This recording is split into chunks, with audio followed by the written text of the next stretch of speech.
क्या आपने कभी जीवन के चमत्कार पर आश्चर्य किया है कि एक कोशिका कैसे विकसित होकर पूर्ण रूप से मानव बन सकती है? इसकी शुरुआत निषेचन के नृत्य से होती है। पिता का एक अकेला शुक्राणु कोशिका मां की अंडाणु कोशिका के साथ एकजुट होने की यात्रा पर निकलती है। मिलने पर वे एक युग्मंज बनाने के लिए विलीन हो जाते हैं। यह जाइगोट, एक कोशिका, अपने आप में एक चमत्कार है। इसमें मनुष्य के निर्माण के लिए आवश्यक सभी आनुवंशिक जानकारी मौजूद है। यहीं से मानव विकास की अविश्वसनीय यात्रा शुरू होती है। एक बार युग्मनज बन जाने के बाद इसमें कोई समय बर्बाद नहीं होता। मानव विकास का सबसे पहला चरण तीव्र कोशिका विभाजन है।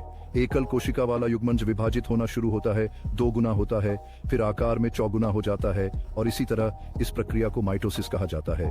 ये एक यात्रा की शुरुआत है, एक कोशिका के एक जटिल जीव में बदलने की यात्रा प्रणाली।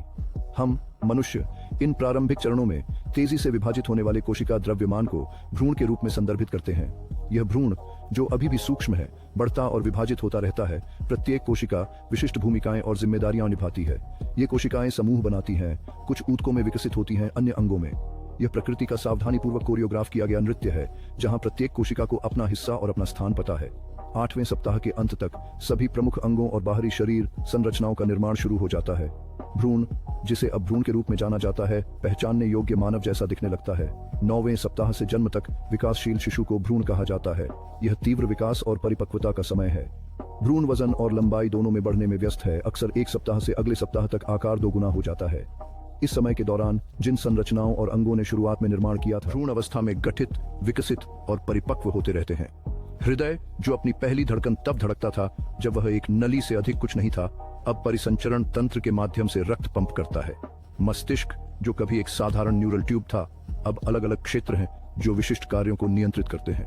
जैसे जैसे शरीर की संरचनाएं और अंग बढ़ते हैं, भ्रूण हिलना डुलना और अपने वातावरण के प्रति प्रतिक्रिया करना शुरू कर देता है। वह लात मारना, निगलना और यहाँ तक कि हिचकी लेना भी शुरू कर सकता है। ये हलचलें गर्भ के बाहर की दुनिया के बारे में बढ़ती जागरूकता का संकेत देती हैं।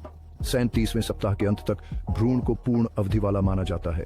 यह दुनिया में अपना भव्य प्रवेश करने के लिए तैयार है। 9 महीने के विकास के बाद आखिरकार जन्म का समय आ गया है। यह तब होता है जब बच्चा जन्म नहर के माध्यम से यात्रा करते हुए दुनिया में अपना भव्य प्रवेश करता है। कुछ अविश्वसनीय घटित होता है।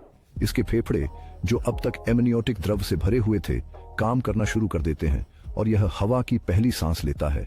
और ठीक उसी तरह एक नए इंसान का निर्माण हुआ है, एक कोशिका से एक जटिल, पूर्ण रूप से गठित व्यक्ति तक। क्या यह आश्चर्य करने वाली बात नहीं है?